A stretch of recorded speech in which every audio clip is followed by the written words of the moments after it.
Jeg har friluftsliv, fordi at omgivelserne her i Ry ligger rigtig meget op til det, og fordi at det er fedt at være ude i naturen rigtig meget.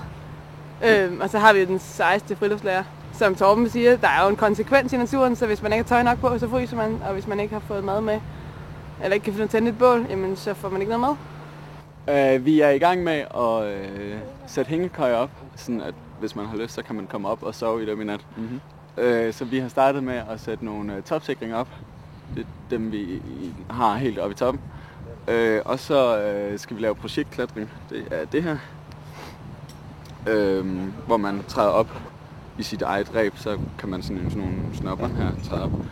Og så skal vi op og sætte hængekøjerne op. Fagligt, der har vi forskellige ting, forskellige teknikker og emneområder, vi arbejder med. Det kunne være kajak, det kunne være klatring, det kunne være det at tage på tur, det kunne være det at orientere, det kunne være alle mulige ting, der ligger inden for det kæmpe store felt, der hedder friluftsliv.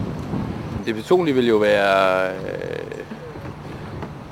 noget med at lege med nogle af de muligheder, der er i friluftsfaget. At man for eksempel tit gør noget i en gruppe, at du gør noget alene, du gør noget sammen med andre i større eller mindre grupper, og det kan man lære noget af.